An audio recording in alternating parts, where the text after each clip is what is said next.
اگر آپ کہیں تو۔ جی جی جی جی جی السلام علیکم سر. آج ہمارے ساتھ ڈاکٹر اے ایچ نیئر ہیں جو تعارف کے تو محتاج نہیں ہیں، لیکن میں ان سے درخواست کروں گا کہ وہ اپنا تعارف کروائیں. ہم آج بیسکلی بات کریں گے سنگل نیشنل کریکولم کے اوپر اور ایک طرح سے اس کا ایک کریٹیکل انالیسس کریں گے. سر آپ اپنا تعارف کرائیے گا. جی سر.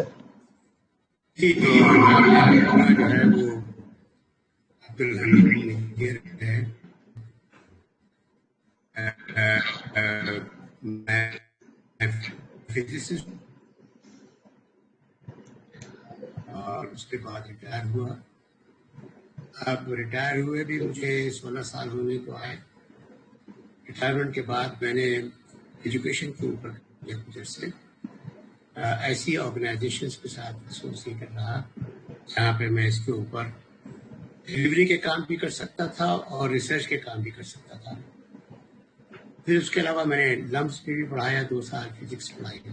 جی جی اس لیے میں پڑھانے کے بعد میں ریٹائر ہو گیا. اب میں گھر بیٹھا ہوں، کوئی میرے پاس ایسوسیشن کسی انسٹیٹیوشن کے ساتھ نہیں ہے، اور میں بس اپنی مرضی سے مختلف موضوعات کے اوپر پڑھتا رہتا ہوں، کام کرتا رہتا ہوں.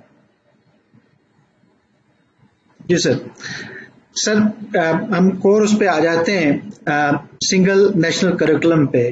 پہلی بات سر میں آپ سے جو جاننا چاہوں گا کہ اس کی ضرورت کیوں محسوس ہوئی گورنمنٹ کو، ریاست کو. عام طور پہ اس کا جو اردو ترجمہ ہے وہ یکساں قومی نصاب کے نام سے ہے، اور ہماری کوئی تھوڑی انڈرسٹینڈنگ یہ ہے کہ ہم ہمیشہ سے یکساں قومی نصاب کی بات ہم بھی کرتے رہے ہیں. ہم سے مراد ہمارے جو لیفٹ کے جو سرکلز ہیں اس سے ہماری مراد یہ ہوتی تھی کہ ایک ہی کوالٹی کی جو ایجوکیشن ہے وہ سب کو مہیا ہو، اور وہ کوئی بہت قیمتی ایجوکیشن نہ ہو، تاکہ سارے جو سیگمنٹس آف دا سوسائٹی ہیں، سب کلاسز جو ہیں، ان کے بچوں کو ایک ہی کوالٹی کی ایجوکیشن ملے. لیکن یہ آپ کی کیا انڈرسٹینڈنگ ہے؟ گورنمنٹ اور ریاست، اب ہمیں اس ملک میں گورنمنٹ اور ریاست کو علیحدہ علیحدہ کہنا پڑتا ہے، اس کو کیوں ضرورت محسوس ہوئی اس سنگل نیشنل کریکولم کی؟ جی سر. بات جو ہے وہ یہ ہے کہ یہ کوئی گونج جاتی ہے، جیسے میں بولتا ہوں ویسے ہی گونج آتی ہے.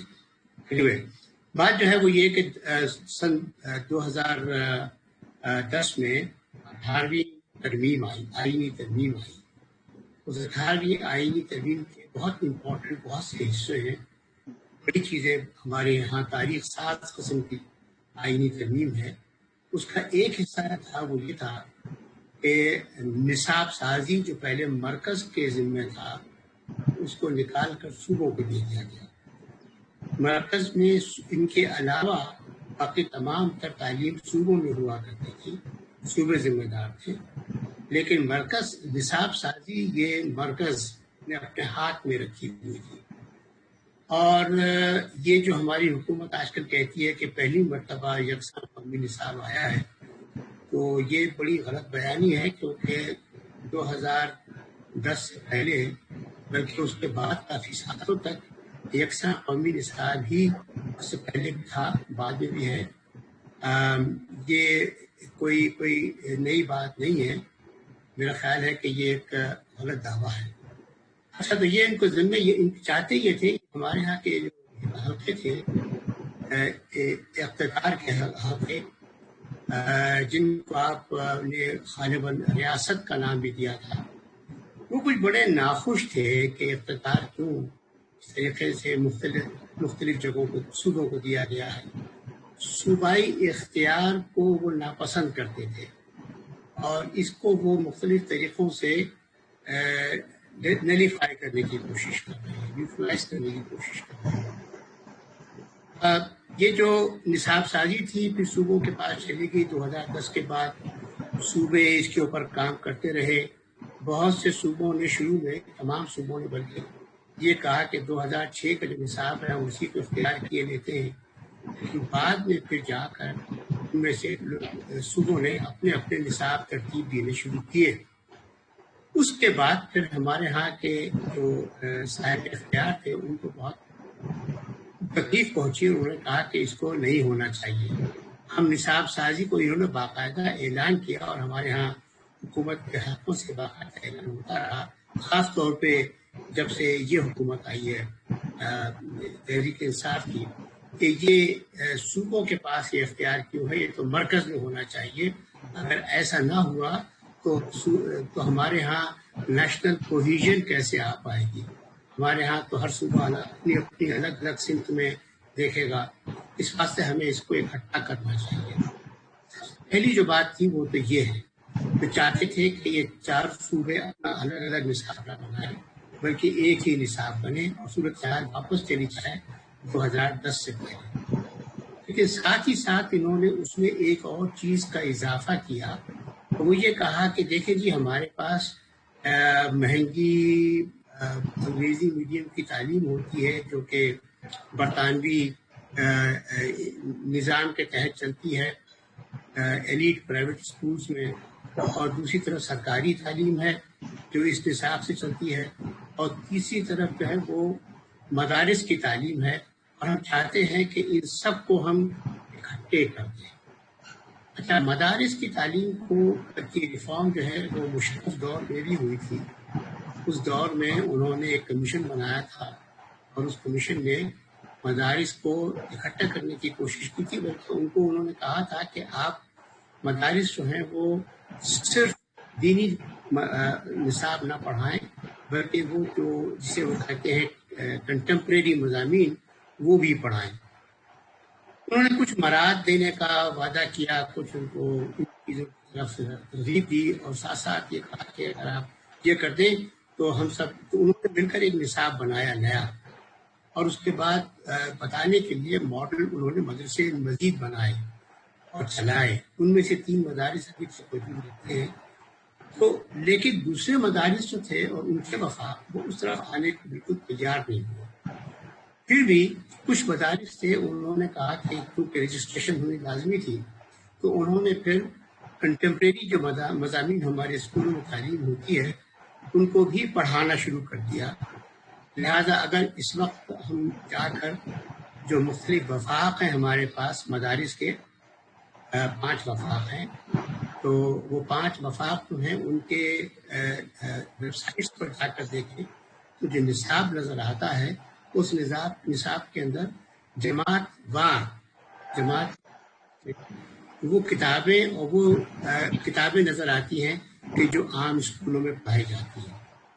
بس فرق یہ تھا کہ وہ سرکاری امتحان نہیں دلواتے تھے بلکہ وہ خود ہی ان سے امتحان لے کر اپنے طور طریقوں سے وہ آگے بڑھ جایا کرتے تھے. وہ کتابیں جو سرکاری اسکولوں کے لیے بن رہی تھیں سرکاری نصاب میں، اس کو وہ پڑھاتے تھے کہ اپنے طریقے سے، لیکن اس کے سرکاری امتحان نہیں دلواتے. انہوں نے کہا کہ ہم یہ کروانا چاہتے ہیں. انہوں نے اب جو بنایا نصاب اس کو یکساں جو نام دیا ہے، اس میں یکسانیت 2 طریقوں سے ہے. میں نے جیسے واضح کیا، ایک یہ کہ تمام صوبوں پہ وہ لاگو ہے وفاق کے علاوہ، اور نمبر 2 بات یہ ہے کہ اس میں مدارس کو بھی شامل کیا ہے. اور انہوں نے اپنے طور پہ جو ایلیٹ پرائیویٹ اسکولز ہیں شروع میں انہوں نے کیا کہ ایلیٹ پرائیویٹ اسکولز بھی اس کو فالو کریں گے، لیکن بعد میں انہیں کچھ ان کا سیکنڈ تھاٹس ان کو آئے اور انہوں نے پھر یہ اعلان کیا کہ نہیں، یہ جو ہمارا کریکلم ہے یہ بیئر منیمم ڈیفائن کرتا ہے کہ اس سے کم درجے کی پڑھائی نہیں ہونی چاہیے. اور اگر کوئی اسکول ایسا ہے کہ جو اس سے اعلیٰ درجے کی تعلیم دینا چاہتا ہے تو بخوشی وہ پڑھائے. تو گویا انہوں نے او اور اے لیولز کی تعلیم کے دروازے جو تھے وہ کھول دیے، اور یہاں پہ انہوں نے مدارس کو شامل کرنے کی کوشش کی ہے.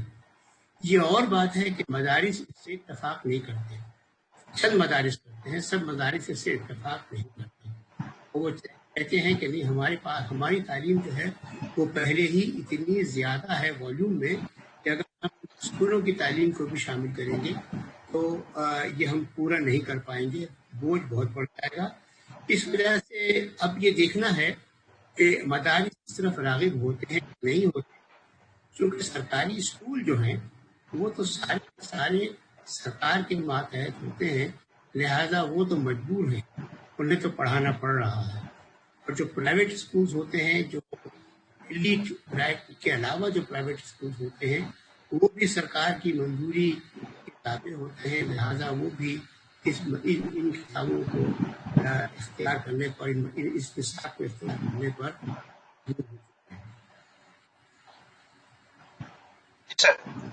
سر اس میں جو بھی آپ نے ایک بات کی کہ جب 18ویں ترمیم ہوئی اور آبویسلی وہ پولیٹیکلی بھی ہم نے دیکھا کہ جو اسٹیٹ ہے اس کو وہ بالکل پسند نہیں آئی، اور اس کو ظاہر ہے جو بہت سے محکمہ جات ہیں وہ صوبوں کے پاس گئے، صوبوں کے اختیارات میں بھی اضافہ ہوا. اور ہمیشہ ہمارے یہاں ایک رہتا ہے جو خاص طور پہ عدد پنجاب جو صوبے ہیں ان کی ہمیشہ سے یہ بات رہی کہ جناب ہمیں آپ حقوق دیں، اور اس پہ پالیٹکس بھی بہت بیسڈ ہوئی، خاص طور پہ جو قوم پرستی کی جو سیاست ہے وہ خاص طور پہ اسی کانٹیکسٹ میں رہی. میرا کوشچن آپ سے یہ ہے کہ یہ جو ایک ہم سمجھتے ہیں ایک نیشنل نیریٹو بلڈنگ کی ایکسرسائز بھی قومیں کرتی ہیں یا ملک کرتے ہیں یا نیشن سٹیٹس کرتی ہیں، تو کیا یہ کریکولم اتنا اس کی اہمیت ہے کہ جو نیریٹو بلڈنگ ہے جو کسی نیشن سٹیٹ کے لیے، اس میں کریکولم کی اتنی ویلیو ہے کہ جو مطلب جو سٹیٹ چاہتی ہے کہ وایا کریکولم کے کرے، اور کریکولم ظاہر ہے اگر اس کو لگا کہ اس کے ہاتھ میں نہیں رہا پھر اس نے یہ ایکسرسائز کرنے کی ضرورت سمجھی سنگل نیشنل کریکولم کی، تو کیا کریکولم جو ہے وہ ایک نیشنل نیریٹو بلڈ کرتا ہے سر؟ میں ایسی ڈومین میں نہیں جانا چاہتا جس کا تعلق، بڑے گونج آ رہی ہے. میں جیسی بات شروع کرتا ہوں بڑی گونج سی آتی ہے. میں جواب شروع کرتا ہوں یہاں سے کہ میں آپ ایک ماہر نفسیات ہیں، آپ کے سامنے میں نفسیات کے وجوہات بہت زیادہ تفصیل سے بیان نہیں کروں گا، لیکن میرا یہ خیال ہے کہ یہ ایک وجہ ہے جس کو سمجھتے لوگ کہ ابتدائی تعلیم میں اگر آپ بچوں کے سامنے کچھ چیزیں رکھ دیں اور ان کو اجازت نہ دیں ایک کریٹیکل تھنکنگ کی اور اعتراض کی اور سوال اٹھانے کی، اور وہی ایک قسم کا ویو پوائنٹ ہے ان کے سامنے پیش کر دیں، تو وہ ان کے ذہنوں میں بیٹھ جاتا ہے اور اس کے بعد وہی ایک نیشنل نیریٹو بن جاتا ہے. ہمارے ہاں جو لوگ اپنی طور پہ ان تمام چیزوں کو ڈیفائن کرنا چاہتے ہیں وہ سمجھتے یہ ہیں کہ تعلیم ایک بہترین ذریعہ ہے، کیونکہ تعلیم میں جتنے طالب علم ہیں وہ اساتذہ کے سامنے بہت تابعدار اور لوگوں کے طور پہ بیٹھے ہوتے ہیں، اور جو انہیں بتایا جاتا ہے اس کو وہ بغیر تنقید کے سن لیتے ہیں، اور سن کے ان کو یاد کر لیتے ہیں، اور یاد کر کے جب اس سے پوچھا جائے تو وہی چیزیں دہرا دیتے ہیں. تو پھر آخر اس میں کامیابی ہو جاتی ہے کہ اگر آپ ایک نیریٹو ان کو بتا دیں تو وہ نیریٹو ان کے ذہن میں بیٹھ جاتا ہے. اگر نسل در نسل آپ یہی کام کرتے رہیں تو وہ نیریٹو جو ہے وہ آہستہ آہستہ زیادہ راسخ ہوتا چلا جاتا ہے اور وہ نیشنل نیریٹو بن جاتا ہے. اب ایک سخت مثال دیکھی ہے، ہماری مثال جو ہے وہ یہ ہے کہ جیسے اب اس وقت ہم بعض چیزوں کے بارے میں ہم کوئی دوسری بات سننے کو تیار نہیں ہوتے ہیں کہ ہندوستان ہمارا دشمن ہے، ہندوستان ہمارا ازلی دشمن ہے، ہندوستان نے کبھی ہمارا آزاد وجود تسلیم نہیں کیا، لہٰذا ہمیں وہ ہر وقت زخم پہنچانے کی کوشش کرتا ہے اور اس کا ہر ایکشن جو ہے وہ ہمیں نقصان پہنچانے کے لیے ہے. اب یہ ایک نیریٹو ہے، اس نیریٹو کو آپ جا کر چیک کر لیجیے پورے پاکستان میں ہر جگہ گھوم کے، تو وہ لوگ جو تعلیم سے محروم رہے ہیں ہو سکتا ہے کہ وہ نیریٹو نہ رکھیں، لیکن جو لوگ جنہوں نے اسکولوں میں تعلیم حاصل کی ہے یہاں پہ ان کا یہی تو اسی چیز پہ یقین رکھتے ہوں گے. تو یہ میرا ایک ایسے شخص کے طور پر یہ میرا ایکسپلینیشن ہے کہ جو نفسیات کو نہیں جانتا. آپ ماہر نفسیات ہیں، آپ بتائیے کہ یہ چیز جو ہے واقعی کیا یہ درست ہے کہ نہیں ہے. دوسری بات جو ہے وہ یہ ہے کہ نیشن بلڈنگ میں ہمارے ہاں جو نیشنل نیریٹو بنانے کی کوشش کی گئی ہے وہ بڑے منفی انداز میں کی گئی ہے. منفی انداز میں اس لحاظ سے ہے کہ ہم ایسے ہیں کہ ہر شخص ہمارا دشمن، ہر طرف سے ہم کو تکلیف پہنچانے کی کوشش کی جا رہی ہے. تمام لوگ ہمارے خلاف کانسپریسیز کرتے رہتے ہیں، سازش کرتے رہتے ہیں، اور ہم اب اس سے اپنے آپ کو اگر بچائیں گے نہیں اور اپنا تحفظ نہیں کریں گے تو ہم غارت ہو جائیں گے. ہم اپنی غلطیوں کو گھوم پھر کر واپس مڑ کے دیکھنے کی سکت میں نہیں ہے. ہم کو اپنی ماضی کی ایکسپیرینس سے غلطیوں کو تلاش کرنے کی سکت نہیں ہے، نہ صلاحیت ہے، اور نہ ہمیں اس غلطی کو برداشت کرنے کی صلاحیت ہے، نہ اس غلطی سے سبق سیکھنے کی صلاحیت ہے، جس کی وجہ سے ہمارے پاس نیشنل نیریٹو جو ہے وہ نیشنل نیریٹو اگر آپ نے یہ بنایا ہے کہ ہم ایسے ہیں کہ دنیا کی ہر قوت جو ہے وہ ہمیں نقصان پہنچانا چاہتی ہے، تو پھر آپ کا نیریٹو یہی بنے گا، اور اس کے بعد پھر آپ کسی طرح. چنانچہ آج کل بھی آپ پوچھ لیجیے، آپ اخباروں کو مطالعہ کر لیجیے، پھر یہ دیکھیں گے کہ مشرقی پاکستان ہم سے علیحدہ کیوں ہوا، تو آپ کو وہاں پہ یہی نظر آئے گا کہ وہاں مشرقی پاکستان میں ہندو بہت بڑی تعداد میں رہتے تھے. انہوں نے وہاں کے باشندوں کے ذہن میں ہمارے خلاف زہر بول دیا تھا، اور جس کی وجہ سے وہ ہمارے خلاف ہو گئے تھے. اور پھر جب ہم نے ان کو الگ نہیں ہونے دیا تو ہندوستان نے فوج کا شکار کر کے وہ ہم سے الگ کر لیا. دیکھیں کتنی بڑی ناانصافی ہو گئی ہم سے، کتنی بڑی غلطی ہو گئی، اور اپنی غلطی اور اپنی خطاؤں کو سمجھنے کی صلاحیت نہیں ہے. تو اب آپ یہ دیکھیے کہ نیشنل نیریٹو جو ہے وہ ہمارے ہاں کیا صحیح طرح بنتے ہیں؟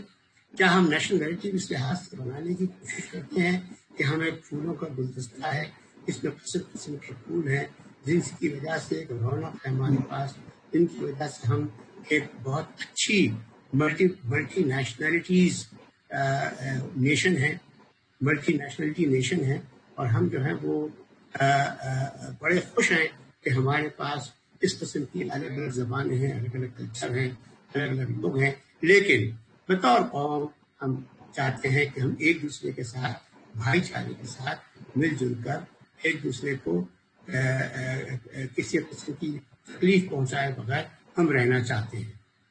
اگر یہ ہو نیشنل نیریٹو بنا ہوا، پھر تو آپ کو کسی اور طریقے سے نیریٹو بنانے کی ضرورت نہیں ہے، بنتا چلا جائے گا. کتابوں میں لکھنے والے جو لوگ ہیں نیریٹو بنانے والے، وہ تو بنیادی طور پہ وہ لوگ ہیں کہ جو اس ملک کے اوپر بڑے عرصے سے شروع دن سے ایک نیریٹو بناتے رہے ہیں اور اس ملک کو نقصان پہنچاتے رہے ہیں. میں سمجھتا ہوں کہ یہ ملک جو اوروں سے پیچھے رہ گیا ہے، اور جو اس وقت ہر لحاظ سے، چاہے وہ تعلیم ہو، چاہے صحت ہو، چاہے صنعت ہو، چاہے تجارت ہو، چاہے زراعت ہو، چاہے کوئی بھی چیز ہو، چاہے ذہنی صلاحیتیں ہوں، اگر ہم اوروں سے پیچھے رہ گئے ہیں تو اس کا قصور سارا کا سارا ہمارے ان نیریٹو بلڈرز کے اوپر ہے جو بنا کر ہم کو مسلط کرتے رہے اور ہمارے ذہنوں کو معروف کرتے رہے. سر ابھی جو ریسنٹلی کچھ معاملات ہوئے ہیں، خاص طور پہ پنجاب ٹیکسٹ بک بورڈ کے حوالے سے، اور آئی تھنک لوگوں نے اس کو بہت مزاح میں بھی لیا اور بہت سوشل میڈیا پہ وہ گھومتی رہیں. وہ نیوٹن کو دوپٹہ کرانے والی بات بہت گھومی، اور ابھی ریسنٹلی ملالہ یوسفزئی کی جو ایک تصویر ہے وہ چھپ گئی ایک ٹیکسٹ بک میں، معاشرتی علوم کی وہ ٹیکسٹ بک ہے، اور وہ پھر اس کی کاپیاں مارکیٹ سے اٹھوا لی گئیں. اب جو جیسے آپ نے کہا کہ یہ obviously psychology has a role to play، خاص طور پہ بہت چھوٹے جب ذہنوں کو آپ فیڈ کرتے ہیں اس طرح کی کانسیپٹس کو، اس طرح کے کنسٹرکٹس کو، تو انہوں نے کہیں نہ کہیں رویوں میں ظاہر ہونا ہوتا ہے آئندہ آنے والے جو حالات ہیں. ظاہر ہے جیسے آپ نے بتایا میں ایک ماہر نفسیات ہوں، جو بچوں کی نفسیات جو ہے وہ جب وہ بننے کا عمل ہوتا ہے یہ کانسیپٹس کا، خاص طور پہ کنسٹرکٹس کا، سو یہ انگرینڈ ہوتی ہے ان کی ذہنوں میں، انکلکیٹ ہوتی ہے. یہ جیسے تعصبات جو ہیں یہ انکلکیٹ ہوتے ہیں، یہ بنتے ہیں کہیں اور ڈیپ روٹیڈ ہوتے ہیں obviously، اور پھر اب آپ شعوری طور پہ نہ بھی چاہیں تو کئی دفعہ آپ کے رویوں میں ظاہر ہوتے ہیں. سو obviously psychology